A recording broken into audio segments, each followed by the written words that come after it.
I'd like to talk today about the two biggest social trends in the coming century and perhaps in the next 10,000 years. But I want to start with my work on romantic love, because that's my most recent work. What I and my colleagues did was put 32 people who were madly in love into a functional MRI brain scanner, 17 who were madly in love and their love was accepted, and 15 who were madly in love and they had just been dumped. And so I want to tell you about that first, and then go on into where I think love is going. What 'tis to love, Shakespeare said. I think our ancestors, I think human beings, have been wondering about this question since they sat around their campfires or lay and watched the stars 1,000,000 years ago.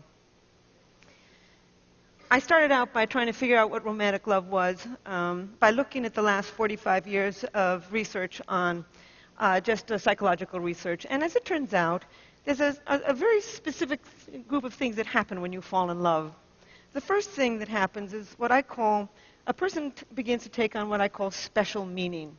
As a truck driver once said to me, he said, "The world had a new center, and that center was Mary Ann." George Bernard Shaw said it a little differently. He said, "Love consists of overestimating the differences between one woman and another." And indeed, that's what we do. And then you just focus on this person. You can list what you don't like about them, but then you sweep that aside and focus on what you do. As Chaucer said, love is blind. In trying to understand romantic love, I decided I would read poetry from all over the world. And I just want to give you one very short poem from 8th century China, because it's an almost perfect example of a man who is focused totally on a particular woman. It's a little bit like when you are madly in love with somebody and you walk into a parking lot, their car is different from every other car in the parking lot. Their wine glass at dinner is different from every other wine glass at the dinner party. And in this case, a man got hooked on a bamboo sleeping mat. And it goes like this. It's by a guy called Wan Chen. "I cannot bear to put away the bamboo sleeping mat. The night I brought you home, I watched you roll it out." He became hooked on a sleeping mat, probably because elevated activity of dopamine in his brain, just like with you and me. But anyway, not only does this person take on special meaning, you focus your attention on them, you aggrandize them, but you have intense energy. As one Polynesian said, he said, "I felt like jumping in the sky." You're up all night, you're walking till dawn, you feel intense elation when things are going well, mood swings into horrible despair when things are going poorly, real dependence on this person. As one businessman in New York said to me, he said, "Anything she liked, I liked." Simple. Romantic love is very simple.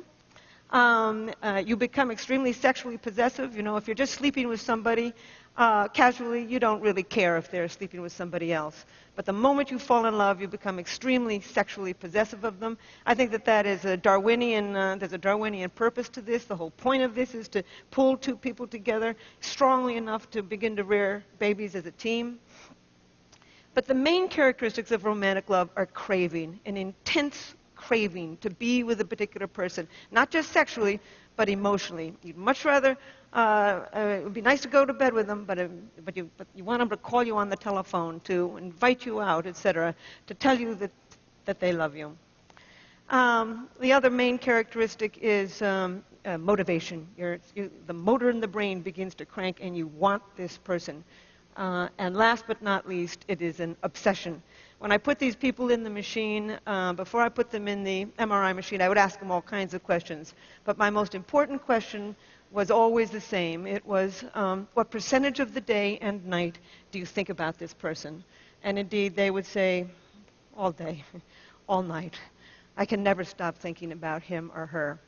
And then the very last question I would ask them, I would always have to work myself up to this question because I'm not a psychologist. I don't work with people in any kind of traumatic situation. And my final question was always the same. I would say, would you die for him or her?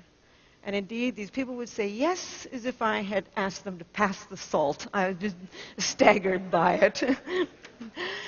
So we scanned their brains, looking at a photograph of their sweetheart and looking at a neutral photograph with a distraction task in between, so we could look at the same brain when it was in that heightened state and when it was in a resting state. And we found activity in a lot of brain regions. In fact, one of the most important was a brain region that becomes active when you feel the rush of cocaine. And indeed, that's exactly what happens. I began to realize that romantic love is not an emotion. In fact, I had always thought it was a series of emotions from very high to very low. But actually, it's a drive. It comes from the motor of the mind, the wanting part of the mind, the craving part of the mind, the kind of part of the mind when you're reaching for that piece of chocolate, when you want to win that promotion at work, the motor of the brain. It's a drive. And in fact, I think it's more powerful than the sex drive. You know, if you ask somebody to go to bed with you and they say, no, thank you, you certainly don't kill yourself or slip into a clinical depression. But certainly around the world, people who are rejected in love will kill for it. People live for love, they kill for love, they die for love. They have songs, poems, novels, sculptures, paintings, myths, legends. In over 175 societies, people have left their evidence of this powerful brain system. I have come to think it's one of the most powerful brain systems on Earth for both great joy and great sorrow. And I've also come to think that it's one of three basically different brain systems that evolved from mating and reproduction. One is the sex drive, the craving for sexual gratification. W.H. Auden called it an intolerable neural itch. And indeed, that's what it is. It keeps bothering you a little bit like being hungry. The second of these three brain systems is romantic love, that elation, obsession of early love. And the third brain system is attachment, that sense of calm and security you can feel for a long-term partner. And I think that the sex drive evolved to get you out there looking for a whole range of partners. You know, you can feel it when you're just driving along in your car. It can be focused on nobody. I think romantic love evolved to enable you to focus your mating energy on just one individual at a time, thereby conserving mating time and energy. And I think that attachment, the third brain system, evolved to enable you to tolerate this human being at least long enough to raise a child together as a team. So with that preamble, I want to go into discussing the two most profound social trends, one of the last 10,000 years, and the other certainly of the last 25 years, that are going to have an impact on these three different brain systems: lust, romantic love, and deep attachment to a partner. The first is women moving into the workforce. I've looked at 130 societies through the demographic yearbooks of the United Nations, and everywhere in the world, except for actually 129 out of 130 of them, women are not only moving into the job market sometimes very, very slowly, but they're moving into the job market and they're very slowly closing that gap between men and women in terms of economic power, health, and education. It's very slow. For every trend on this planet, there's a counter trend. We all know of them. But nevertheless, the old Arabs say, the dogs may bark, but the caravan moves on. And indeed, that caravan is moving on. Women are moving back into the job market. And I say back into the job market because this is not new. For millions of years on the grasslands of Africa, women commuted to work to gather their vegetables. They came home with 60 to 80% of the evening meal. The double-income family was the standard, and women were regarded as just as economically, socially, and sexually powerful as men. In short, we're really moving forward to the past. Then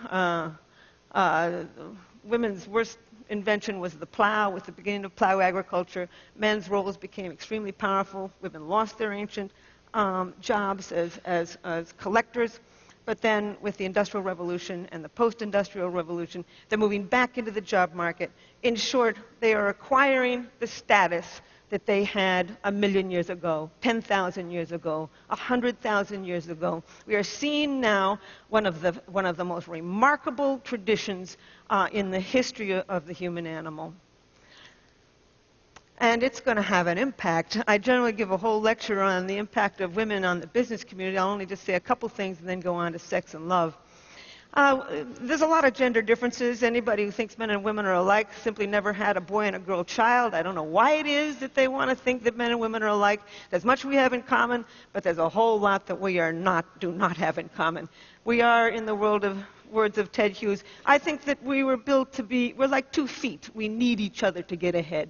But we did not evolve to have the same brain. And we're finding more and more and more gender differences in the brain. I'll only just use a couple and then move on to sex and love. One of them is women's verbal ability. Women can talk.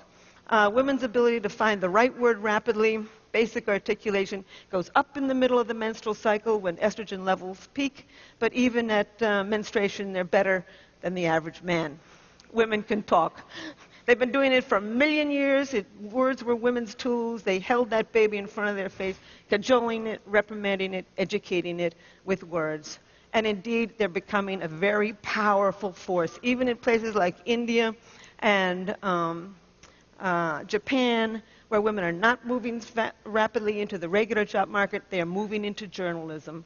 And I think that the television is like the global campfire. We sit around it, and it shapes our minds. Almost always when I'm on TV, the producers who call me, who negotiate what we're going to say, is a woman.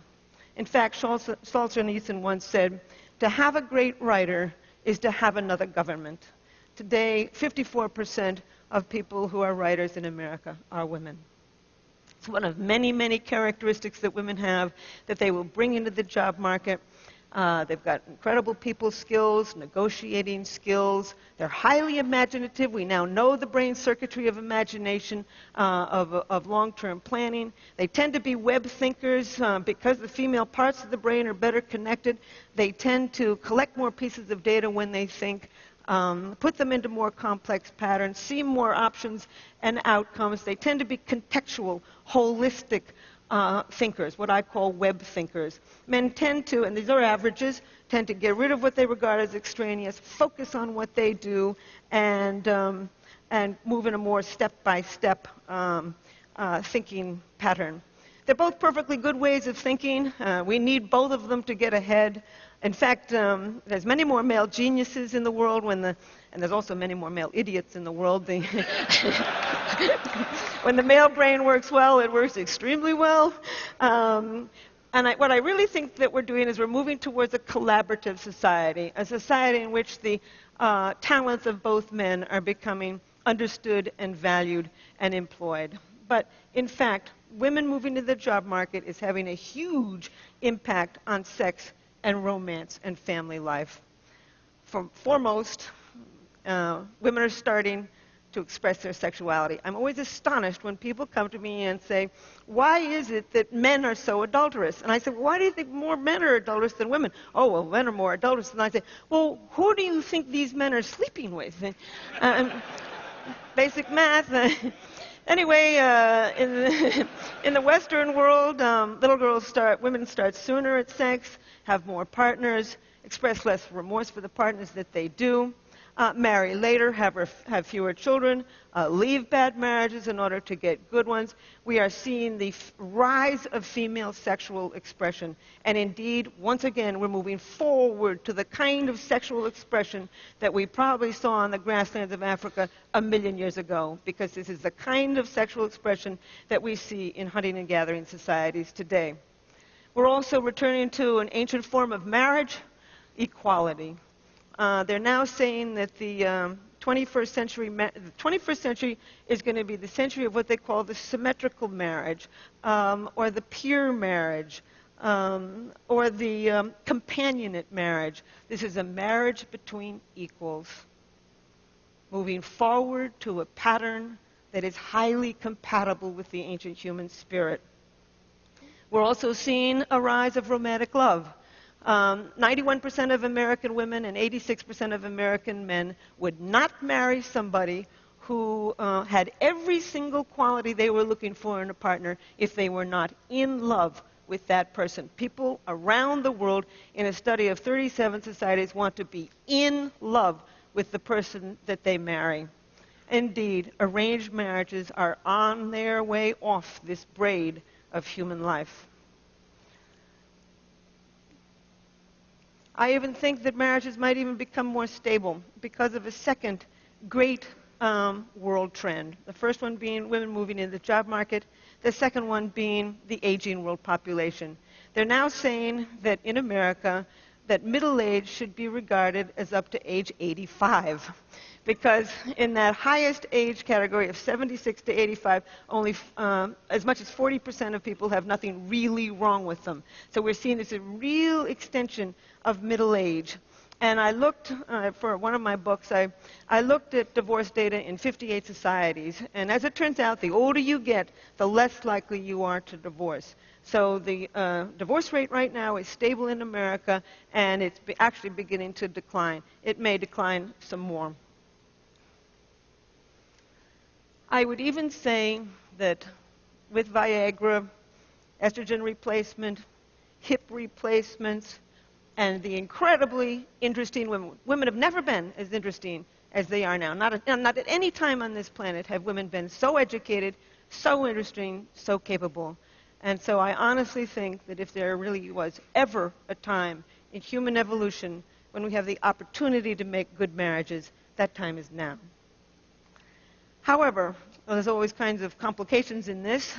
These three brain systems, lust, romantic love, and attachment, don't always go together.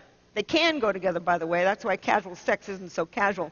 With orgasm, you get a spike of dopamine. Dopamine is associated with romantic love, and you can just fall in love with somebody who you're just having casual sex with. With orgasm, then you get a real rush of oxytocin and vasopressin. Those are associated with attachment. This is why you can feel such a sense of cosmic union with somebody after you've made love to them. But these three brain systems, lust, romantic love, and attachment, aren't always connected to each other. You can feel deep attachment to a long-term partner while you feel intense romantic love for somebody else, while you feel the sex drive for people unrelated to these other partners. In short, we're capable of loving more than one person at a time. In fact, you can lie in bed at night and swing from deep feelings of attachment for one person to deep feelings of romantic love for somebody else. It's as if there's a committee meeting going on in your head as you are trying to decide what to do. So I don't think, honestly, we were an animal that was built to be happy. We were an animal that was built to reproduce. I think the happiness we find, we make. And I think, however, we can make good relationships with each other. So I want to conclude with two things. I want to conclude with a worry. I have a worry, and with a wonderful story. The worry is about antidepressants. Over 100 million prescriptions of antidepressants are written every year in the United States. And these drugs are going generic. They are seeping around the world. I know one girl who's been on these antidepressants, serotonin-enhancing, SSRI, serotonin-enhancing antidepressants, since she was 13. She's 23. She's been on them ever since she was 13. I got nothing against people who take them short-term when they're going through something perfectly horrible and they want to commit suicide or kill somebody else. I would recommend it. But more and more people in the United States are taking them long-term. And indeed, what these drugs do is raise levels of serotonin. And by raising levels of serotonin, you suppress the dopamine circuit. Everybody knows that. Dopamine is associated with romantic love. Not only do they suppress the dopamine circuit, but they kill the sex drive. And when you kill the sex drive, you kill orgasm. And when you kill orgasm, you kill that flood of drugs associated with attachment. The things are connected in the brain, and when you tamper with one brain system, you're going to tamper with another. I just simply say that a world without love is a deadly place. So now, thank you. I want to end with a story and then just a comment. I've been studying romantic love and sex and attachment for 30 years. And I'm an identical twin. I'm interested in why we're all alike. Why you and I are alike, why the Iraqis and the Japanese and the Australian Aborigines and the people up the Amazon River are all alike. And about a year ago, an internet dating service, Match.com, came to me and asked me if I would design a new dating site for them. I said, I don't know anything about personality. I said, you think you got the right person? They said, yes. It got me thinking about why it is that you fall in love with one person rather than another. That's my current project. It will be my next book. There's all kinds of reasons that you fall in love with one person rather than another. Timing is important. Proximity is important.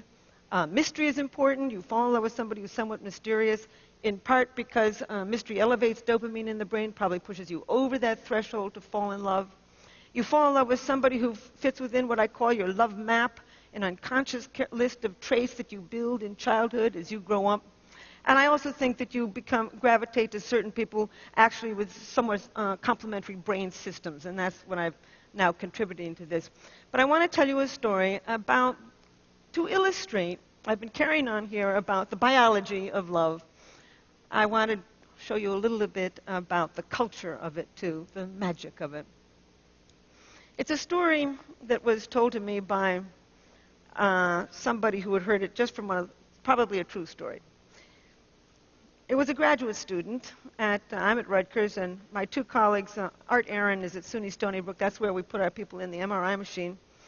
And this graduate student was madly in love with another graduate student. And she was not in love with him. And they were all at a conference in Beijing. And he knew from our work that if you go and do something very novel with somebody, you can drive up the dopamine in the brain and perhaps trigger this brain system for romantic love. So he decided he'd put science to work, and he invited this girl to go off on a rickshaw ride with him. And sure enough, I've never been in one, but apparently they go all around the buses and the trucks, and it's crazy, and it's noisy, and it's exciting, and he figured this would drive up the dopamine, and she'd fall in love with him. So off they go, and she's squealing and squeezing him and laughing and having a wonderful time. An hour later, they get down off of the rickshaw, and she throws her hands up, and she says, "Wasn't that wonderful? And wasn't that rickshaw driver handsome?"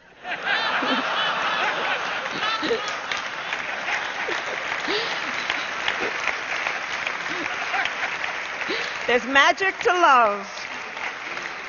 But I will end by saying that millions of years ago, we evolved three basic drives: the sex drive, romantic love, and attachment to a long-term partner. These circuits are deeply embedded in the human brain. They're going to survive as long as our species survives on what Shakespeare called this mortal coil. Thank you. Helen Fisher.